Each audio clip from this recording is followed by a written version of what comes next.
ونصلي ونسلم على رسوله النبي الكريم الأمين أما بعد فأعوذ بالله من الشيطان الرجيم بسم الله الرحمن الرحيم يا أيها الذين آمنوا اتقوا الله وابتغوا إليه الوسيلة صدق اللہ العظیم۔ حاضرین محترم، آج ہم سب انتہائی محترم محتشم جناب حضور بچ صاحب مرحوم و مغفور ان کے ختم تیجا کے سلسلے میں حاضر ہیں۔ دعا ہے کہ اللہ رب العزت نبی کریم صلی اللہ علیہ وآلہ وبارک وسلم کے تصدق ان کی بخشش فرمائے، اللہ کریم ان کے درجات کو بلند فرمائے اور اپنی جوار رحمت نصیب فرمائے۔ ان کی سعادت اور خوش بختی ہے اور ان کے آل اولاد کی بھی خوش نصیبی ہے کہ آج ان کے ختم تیجا میں شیخ المشائخ مظہر کمالات قلندر زماں جانشین مرشد کامل سیدی و سندی و مولائی حضرت خواجہ غلام در محمد قریجہ المعروف سیدی حضور حضرت حامد سنگھ غریب نواز آپ جلوگر ہیں۔ دعا ہے کہ اللہ رب العزت آپ کا سایہ ہوا پایا ہمارے سروں پہ تا دیر سلامت فرمائے۔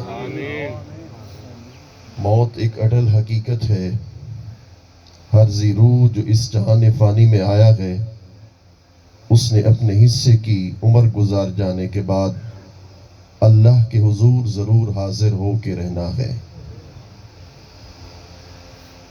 اس دنیا سے انتقال کے بعد کچھ بخشش کے ہیلے اور وسیلے ہوتے ہیں کہ جن کے ذریعے سے اللہ رب العزت اس کی بارگاہ سے مرحوم کے لیے بخشش اور مغفرت کا طالب بنا جاتا ہے۔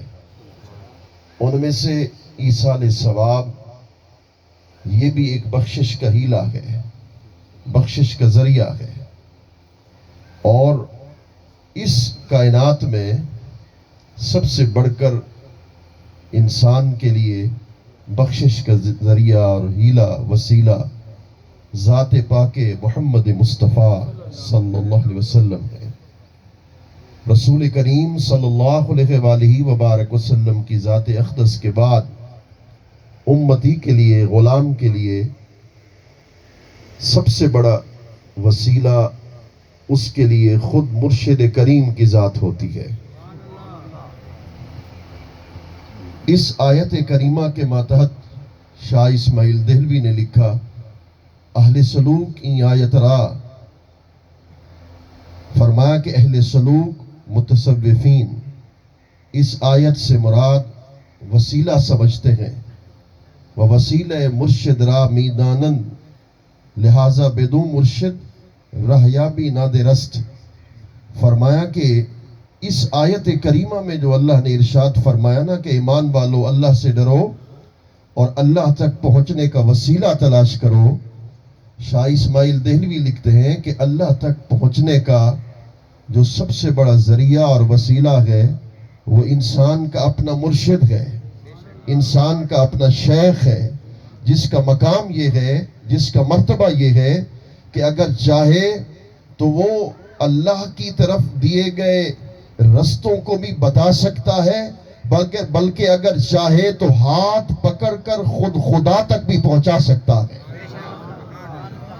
حضور خواجہ غریب نواز، حضور عطائے رسول، نائب رسول فی الہند، سیدی و مرشدی، معین الحق والدین، حضور حضرت خواجہ معین الدین چشتی اجمیری سنجری قدس سر العزیز، جب آپ بیعت ہوئے اپنے شیخ حضرت خواجہ محمد عثمان ہارونی قدس سر العزیز کے، تو آپ نے فرمایا بابو سورۃ البقرہ کی تلاوت کرو.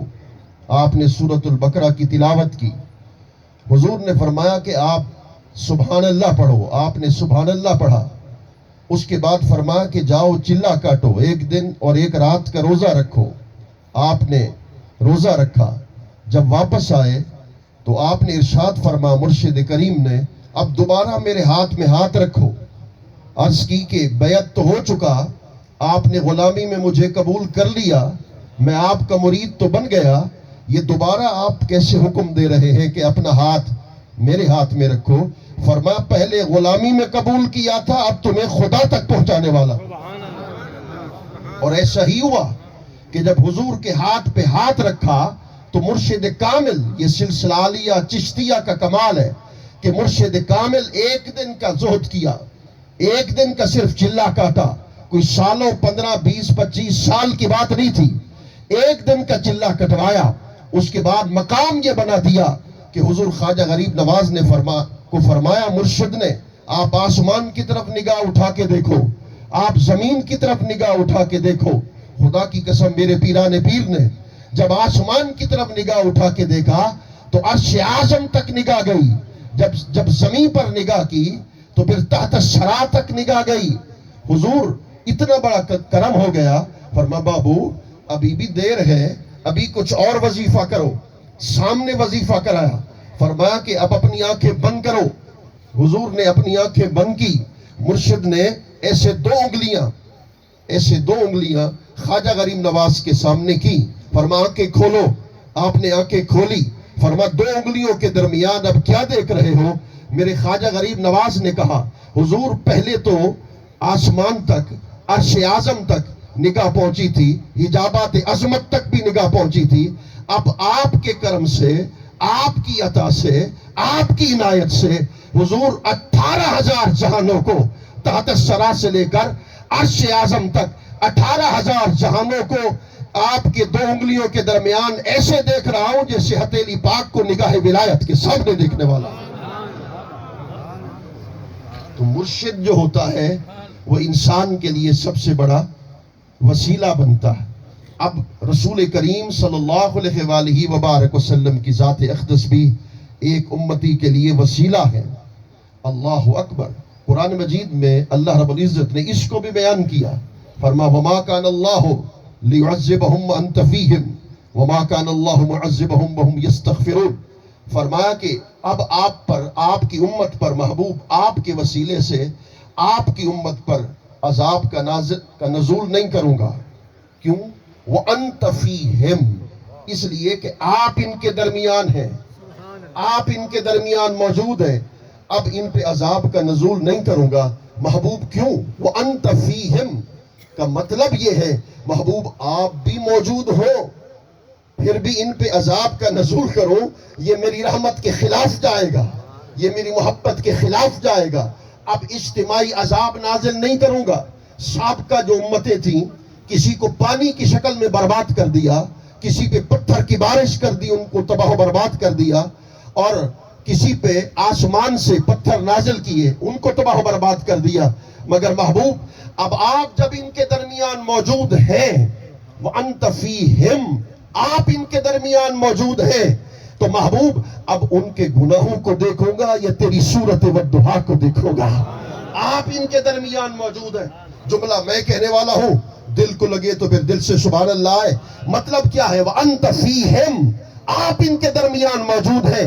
انت فیہم کا لفظ واضح ہے قرآن کا, جس کا مطلب یہ ہے کہ 1400 سال سے لے کر آج تک, آج سے لے کر قیامت تک مصطفیٰ کل بھی زندہ تھے, مصطفیٰ آج بھی زندہ ہے, حضور قیامت تک زندہ ہو جاوے. وَأَنْتَ فِيهِمْ, محبوب آپ جو موجود ہیں. وَمَا كَانَ اللَّهُ مُعَذِّبَهُمْ وَهُمْ يَسْتَغْفِرُونَ, محبوب اب ان پر عذاب کا نزول نہیں کروں گا جب تک یہ مجھ سے معافی مانگیں گے, استغفار کریں گے. اب قابل توجہ مقام آ گیا.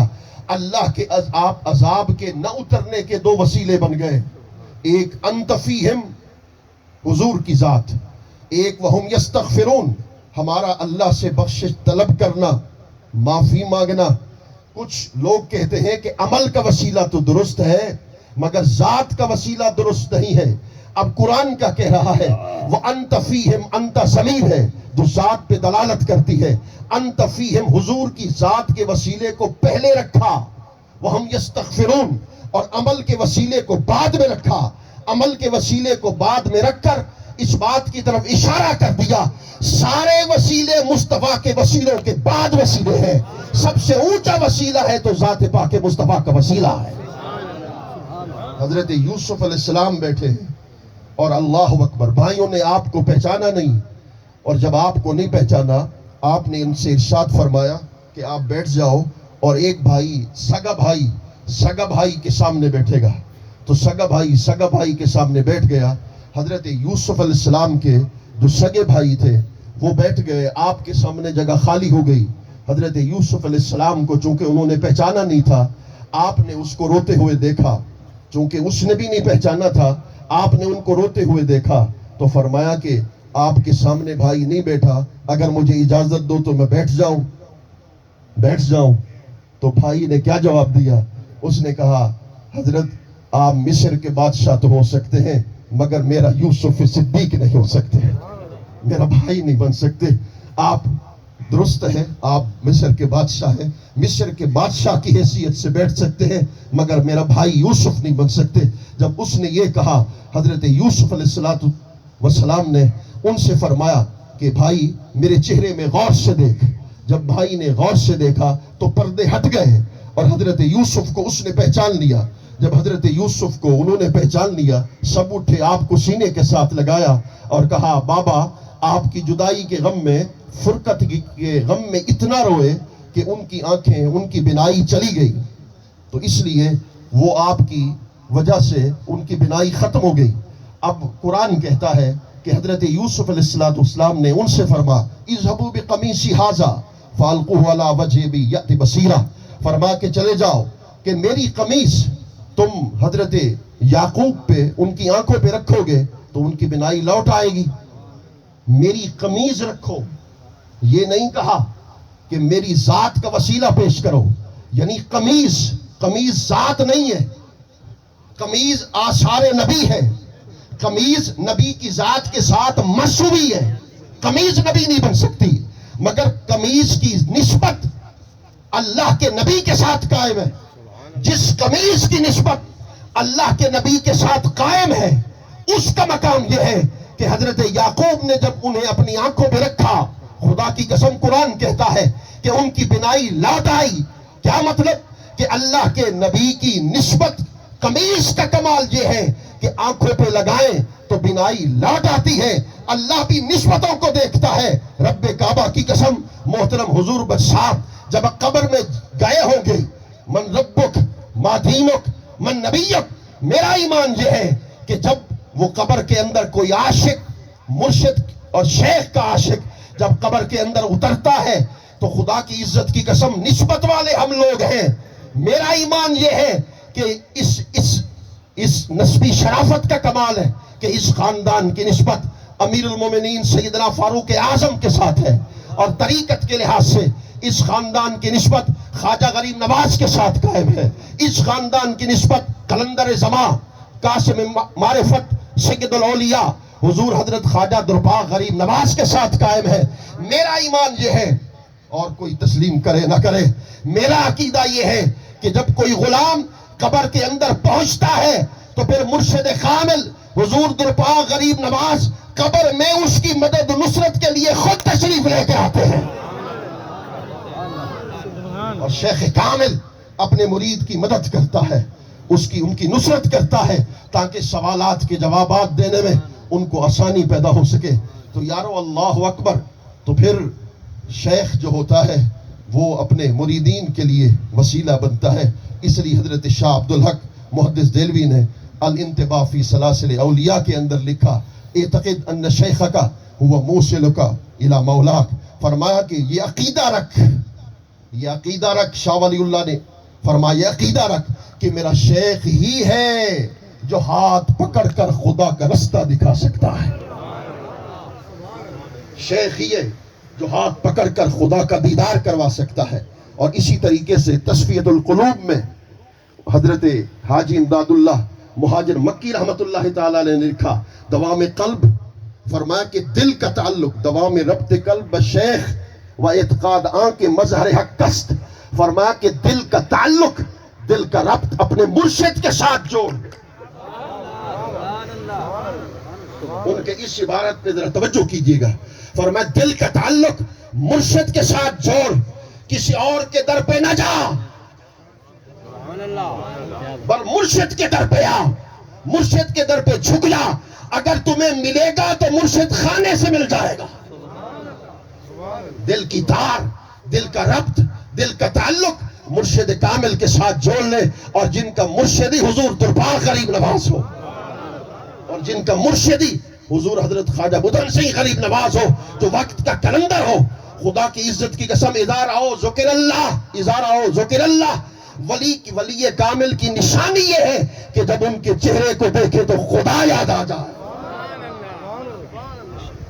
ولی کامل کی نشانی یہ ہے کہ جب ان کے چہرے کو دیکھے تو خدا یاد آ جائے، جب ان کی صحبتوں میں بیٹھے تو خدا کے قرب کو حاصل کر لے، جب وہ نگاہ کرم کرے تو اپنے شکل مبارک کا نور اس کو عطا کر دے۔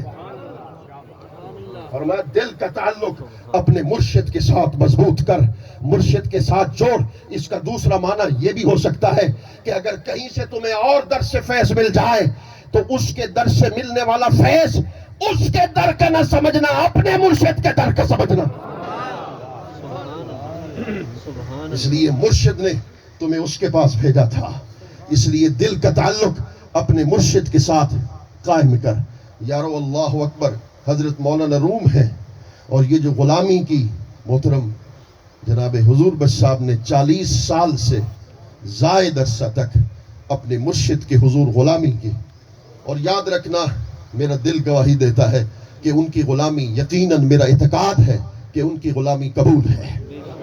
اس لیے غلامی قبول ہے کہ انہوں نے زندگی کے آخری دن بھی مرشد کے حضور حاضری دی ہے۔ میں ایک جملہ کہنے والا ہوں جو سمجھنے والے سمجھ جائیں گے، موت سے پہلے جو شخص اپنے مرشد کا دیدار کر لیتا ہے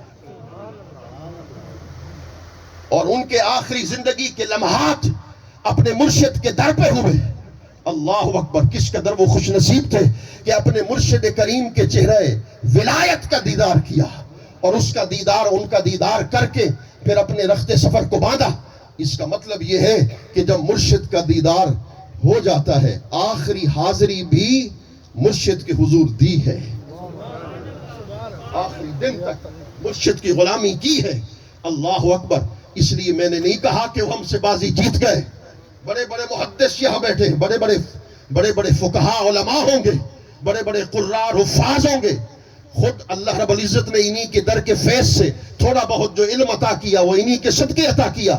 خدا کی عزت کی قسم، مجھ جیسا انسان، یہاں سب بیٹھے حفاظ اور قراء اور علماء، ان کے مقدر پہ میں قربان جاؤں، اس لیے قربان جاؤں کہ میں نے اپنی آنکھوں سے کئی بار دیکھا حضور چائے نوش فرماتے ہیں، چائے نوش فرما کر جب چائے بچ جاتی ہے حضور بچ صاحب کو بلاتے تھے، فرما تیرے لیے اس کو پی جا، یہ تیرے لیے اس کو پی جا۔ کوئی اور چیز بچاتے تو پھر اور لوگ بھی بیٹھے ہوتے تو پھر ان کو بلا لیتے، فرماتے تیرے لیے اس کو نوش کر لے۔ جب مرشد کے ہاں مقام محبوبیت پر ہو، مجھے کسی نے کہا اور اس کے کہے پر میں بات کو آگے بڑھا رہا ہوں، انہوں نے ایک دن ارشاد فرما، حضور نے ایک دن کسی شخص سے کہا، پتہ ہے یہ حضور بخش صاحب کون ہے؟ حضور آپ ارشاد فرما یہ میرا محبوب ہے، فرما یہ میرا محبوب ہے۔ اس کا کیا مطلب ہے؟ محبوب کس کو کہتے ہیں؟ خدا کی عزت کی قسم، باقی سارے مریدین کی نگاہ، میری اس جملے پہ غور کرنا، سب مریدین کی نگاہ مرشد کے چہرے پر ہوتی ہے، مرشد کی نگاہ اپنے محبوب پر ہوتی ہے۔ محبوب اس لیے فرما رہے تھے کہ ان کی غلامی کو اپنی بارگاہ میں قبول کر لیا۔ یارو اللہ اکبر۔ مولانا روم ہے، ان کا کک ہے، باورچی ہے، جو شب روز ان کی خدمت کرتا ہے، حضرت آتش باز جو بعد کے اندر ولی بن گئے۔ یہ جو خدمتگار ہوتے ہیں نا، آپ اولیاء کی تاریخ کو اٹھا کر دیکھ لیں، میں چیلنج کے ساتھ بات کر رہا ہوں، اولیاء کی تاریخ، ان کی سیرت کو پڑھے، جتنے ان کے باورچی ہوئے، جتنے ان کے غلام ہوئے، جتنے ان کے جھاڑو بردار ہوئے، ان کی نگاہ سے وہ ولایت کے مرتبے پر پہنچے اکثر طور پر، الا ماشاء اللہ کچھ کو چھوڑ کر ولایت کے مرتبے پر پہنچے۔ مولانا روم خود بڑے ولی کامل تھے، عاشق رسول تھے، اللہ اکبر۔ وہ فرماتے ہیں، حضرت آتش باز سے فرمایا کہ جب بھی میں کھانا تم سے مانگوں گرم پیش کر دینا، کھانا گرم پیش کر دینا۔ انہوں نے عرض کی حضور کھانا گرم پیش کر دوں گا۔ سردیوں کی راتیں تھیں، جنگل کا مقام تھا، ایک جگہ پر پہنچے، آگ نہیں تھی، تو مرشد نے فرما کھانا گرم پیش کرو۔ مرشد کا فرمان تھا۔ اب غلامی کرنے والا آتش باز تھا، ادھر غلامی کرنے والے حضور بچ صاحب تھے۔ فرمایا کہ یہ کھانا گرم پیش کرو۔ لکڑیاں دیکھی، وہ نہیں تھیں، تو تیل تھا، مٹی کا تیل۔ اس مٹی کے تیل کو اپنے گھٹنوں پہ، ٹانگوں پہ چھڑکا، اس کو آگ لگائی، اس کے اوپر دیگچا رکھا۔ جب دیگچا رکھا، سالن تیار ہو گیا، مرشد کے حضور پیش کیا۔ مرشد نے مڑ کر بھی نہیں دیکھا۔ آزمائش لیتا ہے نا مرشد، مڑ کے بھی نہیں دیکھا۔ دوسری رات ایسی کی، مرشد نے مڑ کے بھی نہیں دیکھا۔ جب تیسری رات ایسے کی، آگ لگائی، مرشد کو گرم کھانا پیش کیا۔ مرشد نے تیسری رات مڑ کے دیکھا، فرمایا میرے لیے اپنی ذات کو فنا کر دیا، میرے لیے اپنا آپ بھی تیرے سامنے نہیں رہا، درد اور اذیت تکلیف نہیں رہی۔ حضور ہم کسی درد میں نہیں ہیں، ہم کسی تکلیف میں نہیں ہیں، ہم کسی اذیت میں نہیں ہیں۔ حضور رات کو جلاتے تھے، صبح صحیح سالم ہو جایا کرتے تھے۔ فرمایا اچھا یہ بات ہے حضور، یہی بات ہے۔ فرمایا اگر یہی عقیدہ ہے تو آ میرے سینے کے ساتھ سینہ لگا۔ دنیا جس کو باورچی کہتی تھی، دنیا جس کو کک کہتی تھی، خدا کی قسم آتش باز کو مولانا روم نے سینے کے ساتھ لگایا، آتش باز ولی بنا دیا۔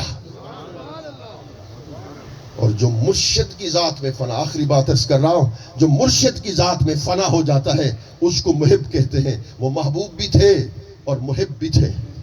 سید العرفاء، امام الاتقیاء، حضرت خواجہ نظام الدین محبوب الہی قدس السر العزیز، ہم چشتی نظامی ہیں، ہمارے وہ پیران پیر ہیں، آپ جلوگر ہیں، آپ موجود ہیں۔ ان کے پاس سید زادہ آتا ہے، سید زادہ آتا ہے، دینے کو کچھ بھی نہیں ہے۔ گھر گئے تو دیکھا ایک غیر مستعمل منعل جوتا، غیر مستعمل نعل پڑا ہوا ہے، اس کو اٹھایا، حضرت نے خود اٹھایا، اپنے ہاتھوں سے اٹھایا، ہاتھوں سے اٹھا کر سید زادے کو دیے۔ حضور یہ آپ اس کو قبول کر لیں۔ سید زادے نے قبول کیا۔ حضرت امیر خسرو رحمت اللہ تعالی علیہ، آپ کسی دوسرے شہر کے اندر بیٹھے تھے، جب وہ سید زادہ، میری آخری بات کو دل کے کانوں سے سننا ہے، جب وہ سید زادہ چل کر اپنے شہر پہنچا، ادھر وہ شہر میں پہنچا، ادھر حضرت امیر خسرو نے ساتھ بیٹھے والے مصاحب سے کہا کہ مجھے اسی شہر میں مرشد کی خوشبو محسوس ہو رہی ہے، تلاش تو کرو۔ وہ جانے لگا تو فرما ہم بھی چلتے، ہم بھی تلاش کرتے۔ ایک ایک دروازے پر چلے گئے، آپ کہتے گئے ادھر سے خوشبو نہیں آ رہی، ادھر سے نہیں آ رہی، حتیٰ کہ اسی سید زادے کے گھر پہنچے جہاں مرشد کے وہ جوتا تھا جس پر مرشد کا صرف ایک بار ہاتھ لگا تھا، وہ موجود ہے۔ فرما اسی گھر سے مجھے خوشبو آ رہی ہے مرشد کی۔ سید زادے باہر نکلے، انہوں نے کہا کہ اندر موجود ہیں میرے حضور؟ کہا حضور تو نہیں ہے، مگر انہوں نے مجھے جوتا دیا تھا جس پر حضور کے ہاتھ لگے ہوئے ہیں، اس کی خوشبو کو محسوس۔ میرے کہنے کا کیا مطلب ہے؟ مرشد جس جگہ ہو، محب اس مرید اس کو کہتے ہیں جو مرشد کے جسم کی خوشبو کو بھی محسوس کر لیتا ہے۔ حضور کے مزاج کے مطابق چلنا، لوگوں کے حسب مراتب ان کا خیال کرنا، حسب مراتب ان کی خدمت کرنا، اور حضور کے مزاج کے مطابق 40 سال تک آپ کے در کی نوکری اور غلامی کرنا، یہ ان کی بخشش کے لیے کافی ہے۔ اللہ رب العزت ان کے درجات کو بلند فرمائے۔ اللہ کریم میرے حضور کے سائے رحمت دادے سلامت فرمائے، اور سکھی صحت کے ساتھ آپ کو عمر دراز عطا فرمائے۔ میرے حضور کے دونوں شہزادگان سیدی حضور حضرت حامد سنگھ اور سیدی حضور حضرت محمود سنگھ دونوں ہستیوں کا سایہ رحمت ہم غلاموں کے سروں پہ تادے سلامت فرمائے. وما علینا الا البلاغ.